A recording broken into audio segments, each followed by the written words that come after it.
جی پوچھا جا سکتا ہے کوئی سوال پوچھا جا سکتا ہے؟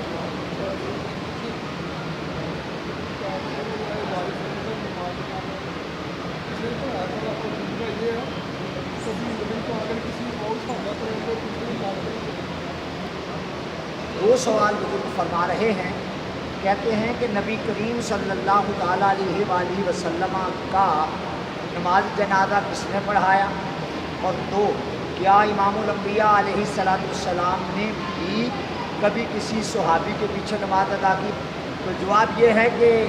نبی کریم صلی اللہ تعالیٰ علیہ وآلہ وسلم کا نماز جنازہ اس طرح کا نہیں ہوا، کبھی بھی کسی پیغمبر کی نماز جنازہ ایسی نہیں ہوئی جیسی ہماری ہوتی ہے۔ اور نبی پاک علیہ السلام کی نماز جنازہ یہ تھا کہ آپ کو غسل دینے کے بعد مولا کائنات علی شیر خدا نے غسل دیا تھا رضی اللہ تعالیٰ عنہ، اور حضرت عباس ابن عبد المطلب نے غسل کے موقع پر بیٹھ کر قریب ہدایات کی تھی۔ اور حدیث پاک میں آتا ہے کہ سرور عالم اس تخت معلّہ پر جلوہ فرما تھے، بعد غسل آپ کی ناف میں پانی ٹھہر گیا تھا اور دونوں پلکوں پر یہاں پانی ٹھہر گیا تھا۔ مولا کائنات فرماتے ہیں کہ میں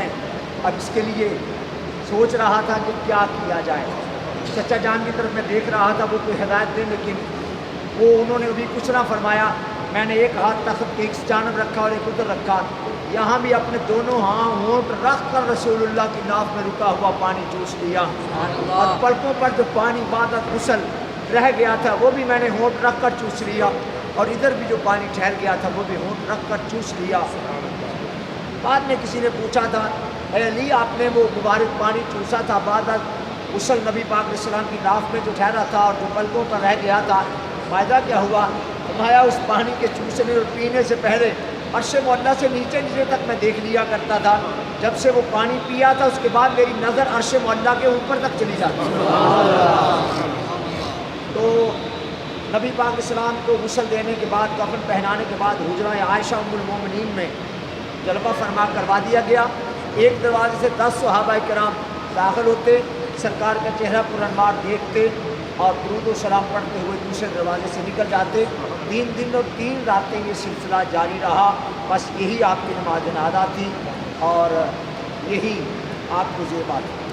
دوسرا آپ کا سوال کہ کیا خود نبی کریم علیہ السلام نے کسی صحابی کے پیچھے نماز پڑھی؟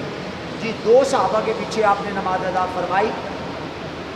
ایک حضرت ابو بکر صدیق کے پیچھے اور دوسری حضرت عبد الرحمن ابن عوف کے پیچھے۔ 2 صحابہ کو یہ شرف حاصل ہے۔ اگر کوئی یہ کہے کہ امام بننے سے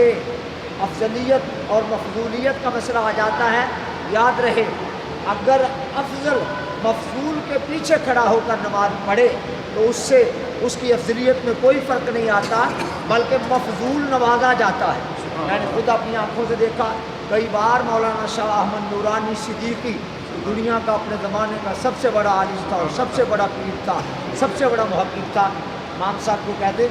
آپ پڑھائیے حضرت میں آپ کے پیچھے پڑھوں۔ گزار بات ہے کہ نبی پاک علیہ السلام نے 2 صحابہ کے پیچھے نماز ادا کی تو اس سے ان کو ہی نوازا گیا کہ ان کو شرف حاصل ہے کہ وہ انہوں نے نبی پاک علیہ السلام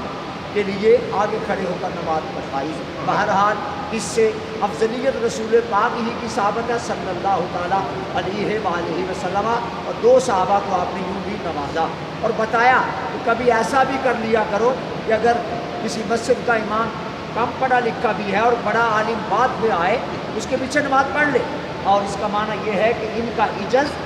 اور ان کو نوازے۔ جی اور کوئی سوال؟